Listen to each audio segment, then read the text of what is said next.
नमस्ते। थर्ड आई में आपका स्वागत है। कल बांग्लादेश के नए प्रधानमंत्री के रूप में तारिक रहमान की शपथ है।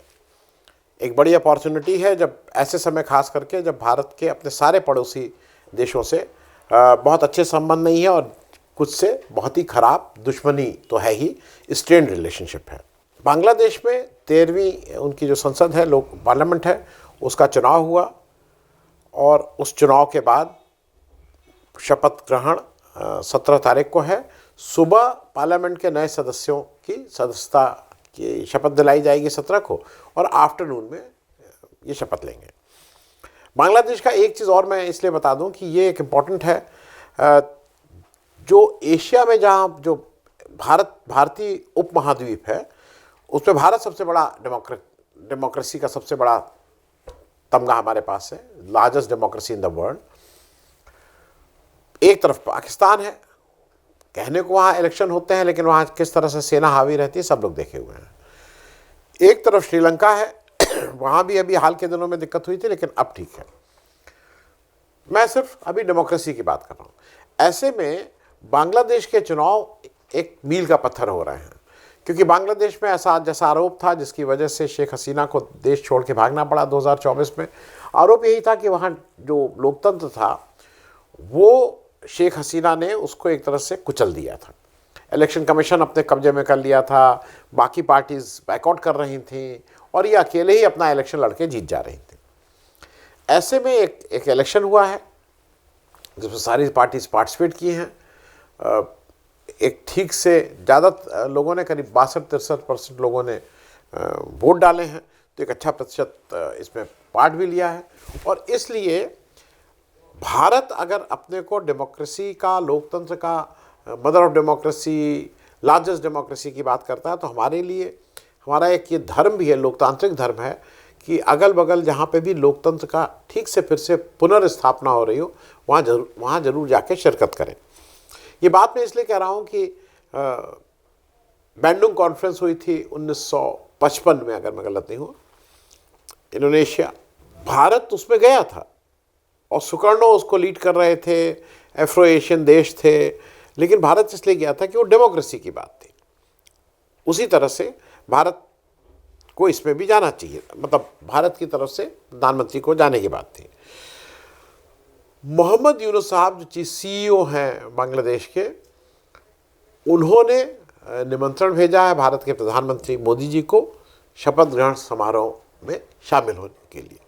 मोदी जी का कहना है कि फ्रांस के प्रेसिडेंट मैक्रोन आ रहे हैं, उनसे उनको बहुत ज़रूरी मिलना है, मतलब वो 17 की आफ्टरनून है, फिक्स्ड है, तो साहब मैं तो नहीं जा सकता हूँ और मैं नहीं जा सकता हूँ और उसके लिए ओम बिरला जी को भेजा जा रहा है। ऐसा क्यों और इसके क्या परिणाम हो सकते हैं, आइए इस पर थोड़ी देर चर्चा कर लें। पहली चीज़ जो ये दलील दे रहे हैं कि मैक्रोन आए हैं और बस आफ्टरनून मुझे उनसे बम्बई में मिलना है, 2-3 चीज़ें समझ लीजिए। मैक्रो कोई 2 घंटे के लिए नहीं आ रहे हैं। मैक्रो साहब 17 भी हैं, 18 भी हैं, 19 भी हैं, 3 दिन के लिए आ रहे हैं। तो क्या आप मैक्रो साहब से ये नहीं कह सकते थे कि साहब जरा, अच्छा कोई रेलवे में तत्काल में तो टिकट लेना नहीं कि मालूम नहीं कंफर्म होगा कि नहीं होगा, या किसी से कह के कोटा नहीं लगवाना है कि वहाँ कोटा लगेगा तो टिकट कंफर्म होगा। अरे जहाज़ उठाना है, जहाज़ में तेल भी आपको नहीं पड़वाना है, तेल भी इस देश की जनता पड़वाएगी। उठाएंगे जहाज़ तो जैसे आप कहते हैं ना, बजाय ऐसे जाने के ऐसे घूम के चले जाएंगे। अगर flying time Dhaka to Mumbai 1-1.5 घंटे का फ़र्क होगा। ऐसा ये बहाना नहीं है कि आप वहाँ जाते कैसे, क्योंकि बांग्लादेश की अहमियत समझ लीजिए, इसमें जाना क्यों ज़रूरी है। हिंदुस्तान का जो लॉन्गेस्ट लैंड बॉर्डर है, हमारी जो सीमा है, जो सबसे लंबी सीमा है, वो बांग्लादेश के साथ है, फिर चीन के साथ है और फिर पाकिस्तान के साथ है। चीन पाकिस्तान से तो हमारे रिश्ते ही इतने ख़राब हैं, लेकिन बांग्लादेश की सबसे लंबी लैंड बॉर्डर है। और हमारा दूसरा ये जो चलता रहता है ना आजकल, घुसपैठिया और बांग्लादेशी, सब वो सारी चीज़ें वहाँ पे हैं, तो वहाँ जाना मेरे ख्याल में बहुत ही श्रेयस्कर था। और ऐसे में जब तारिक रहमान साहब ने ये कहा है कि भारत के साथ हम अपने संबंधों को रीविजिट करना, मतलब उसको फिर से रिकैलिब्रेट करना चाहते हैं। बीच में 2 साल खराब रहे क्योंकि शेख हसीना को अपने असाइलम दे दिया, अब असाइलम नहीं दिया, शेख हसीना हमारे यहाँ से बैठी हुई हैं, उनको उनके ऊपर मुकदमा चला, उनको दोषी करार दिया गया, उनसे बांग्लादेश सरकार करे हमें वापस दो, लेकिन वो हमारे यहाँ है। उनको इसको मद्देनज़र तारिक रहमान ने कहा कि भाई हमारे रिलेशनशिप को हम ठीक करना चाहते हैं। तो पहला हाथ तो उन्होंने बढ़ाया कि साहब आइए आप हमारे यहाँ शिरकत कीजिए, क्योंकि एक चीज़ और समझने की है। 2014 में जब मोदी जी पहली बार प्राइम मिनिस्टर बन रहे थे तो इन्होंने भी भारत के अगल बगल के जितने देश थे सबको बुलाया था, पाकिस्तान, श्रीलंका, भूटान, नेपाल, ये सब लोग आए थे।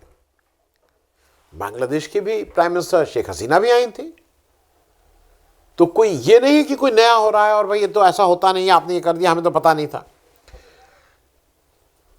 ये रेसिप्रोकल था। अगर शेख हसीना आई थी 2014 में आप में, तो आप क्यों नहीं जाएंगे? शादी ब्याह में यही होता ना कि आप मेरे आए थे तो हम आपके यहाँ जाएंगे। अगर शेख हसीना नहीं आई होती तो you had a reason to say कि हम नहीं, शेख हसीना आई हैं तो you are duty bound to go to Bangladesh. उसका एक कारण है,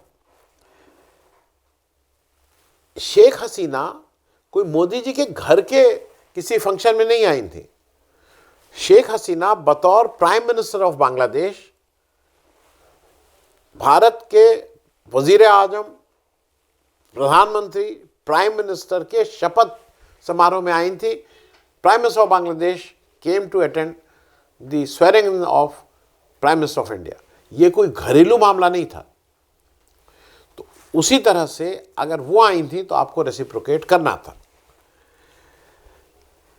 क्योंकि बार बार ये कहा गया, बार बार एक चीज कही जा रही है कल से कि प्रधानमंत्री मोदी जी पहले आदमी थे जिन्होंने फोन किया, पहले आदमी थे जिन्होंने तारिक रहमान साहब को फोन करके बधाई दी। आप पहले आदमी हो सकते हैं जिन्होंने बधाई दी, लेकिन वो आप व्हाट्सएप ही वाला ज्ञान लगता है आपका, मतलब व्हाट्सएप ही वाली दोस्ती होती है आपकी, वहां जा क्यों नहीं रहे? अब जरा बात कर लिया जाए कि वो वहां क्यों नहीं गए, जो इस पे अपनी जो समझ है। पहला जो मुझे लगता है कि शेख हसीना पे स्टैंड मोदी जी क्लियर नहीं कर रहे हैं। वहाँ की प्रेस, वहाँ की लीडरशिप उसको क्या जवाब देंगे? ये वही मोदी जी हैं जब जा रहे थे ट्रंप से मिलने फरवरी 2025 में, तो मणिपुर के बीरेन सिंह साहब ने इस्तीफ़ा नहीं दिया था, उनसे इस्तीफ़ा दिलवा के तब ये जहाज़ में तब ये उड़ के गए थे अमेरिका, इस डर से कि कहीं वो पूछ ना ले कि उसका इस्तीफ़ा हुआ कि नहीं हुआ। इनको डर ये लगता है कि शेख हसीना पे कोई प्रश्न ऐसा ना पूछ लिया जाए कि उसमें ये जवाब ना दे पाए। दूसरा मुझे एक चीज़ ये लगती है कि अडानी भी एक कारण हो सकते हैं न जाने का, क्योंकि ये मोदी जी ही थे जो अडानी जी को ले जाके वो एक पावर अग्रीमेंट और पोर्ट वोट ये सब कराए थे। मतलब ठेठ ढंग से कहें तो बांग्लादेश को बेवकूफ़ बनाया गया था अडानी जी द्वारा। एक मतलब जो बिजली बेची जा रही है, एक का माल 4 रुपये में बेचा जा रहा है, चौगुने दाम में। वो डिस्प्यूट चल रहा है। तो मोदी जी शायद इस वजह से भी नहीं जा रहे हैं क्योंकि अडानी का अब सब जग जाहिर हो गया, बांग्लादेश में पता लग गया है अडानी किसके मित्र हैं, क्या नहीं है। तो अडानी की इलविल के बारे में भी नहीं जा रहे हैं। एक कारण और हो सकता है कि यहाँ पे बांग्लादेश ने 13 देशों को निमंत्रण दिया है, 13 देशों के राष्ट्राध्यक्ष को। चीन भी है, नेपाल भी है, पाकिस्तान भी है, यूए। अब मोदी जी इसमें असहज होंगे, क्योंकि अगर कोई और देश का आता है, मान ली पाकिस्तान का वो जो उनके मान ली जनरल साहब ना भी आए, शरीफ आ जाएं या कोई, मोदी जी उनको मोदी जी आजकल किसी को फेस नहीं करना चाह रहे हैं, या फेस नहीं करने, जो भी उनके कारण हो वो नहीं कर रहे हैं। अब जरा इस पे बात कर ली जाए कि बिरला क्यों और बिरला क्यों नहीं। भाई देखिए, एक चीज समझिए, बिरला जी क्यों नहीं जाना चाहिए, इनएप्रोप्रिएट है। बिरला जी स्पीकर हैं संसद लोकसभा के, बिरला जी सरकार नहीं है, बिरला जी इज नॉट गवर्नमेंट। ये गवर्नमेंट के हेड का स्वेरिंग इन है। हमारे यहाँ से किसी सरकारी उसको रिप्रेजेंट करना था भारत को, बिरला जी उस रिप्रेजेंटेशन को नहीं करते हैं। ये लोकसभा के स्पीकर हैं। दूसरी एक जो ज़्यादा बड़ी, एक तो ये बात है, जो ज़्यादा बड़ी बात है कि बिरला जी के ऊपर खुद प्रश्न चिन्ह लगा हुआ है। बिरला जी के अगेंस्ट एक उनको हटाने का अविश्वास प्रस्ताव आया हुआ है। संसद के 135-40 लोगों का विश्वास नहीं है बिरला जी के ऊपर, उस पर बहस होनी है। बिरला जी उसी वजह से कह रहे हैं कि मैं संसद में नहीं आऊँगा जब तक ये मामला क्लियर नहीं हो जाता। इस तरह की भी बातें आई हैं बीजेपी की तरफ से। तो एक ऐसा स्पीकर जो आज की तारीख में संसद में अपनी कुर्सी पे नहीं बैठता है, वो क्यों जा रहा है वहां?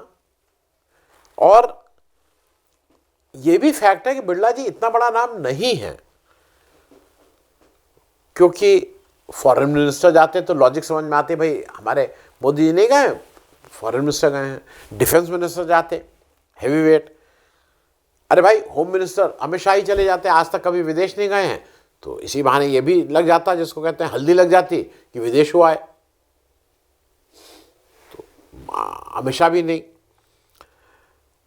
और मेरे हिसाब से मोदी जी को अगर सही में छक्का मारना था इस विजिट से, अगर उनको कुछ एक पॉलिटिकल लाभ और उससे बड़ा देश का लाभ करना था, और शेख हसीना का मामला पीछे रह जाता है, ये घुसपैठिया बोलना, बांग्लादेश बोलना बिल्कुल पीछे रह जाता, तो एक काम सिर्फ कर देते हैं, वो सार्वजनिक रूप से घोषणा करते हैं कि भाई भारत की तरफ से उस शपथ ग्रहण समारोह में जो प्रधानमंत्री बांग्लादेश के शपथ लेने जा रहे हैं, भारत का प्रतिनिधित्व ममता बनर्जी करेंगे।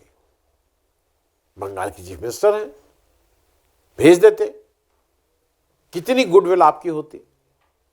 आप हमारे जो साथी लोग कह रहे वो कहाँ, फायदा मोदी जी का होता, फायदा ममता बनर्जी का नहीं होता मेरे हिसाब से। ममता बनर्जी मना करती तब उनका नुकसान होता, जाती तो फायदा मोदी जी का हो जाता।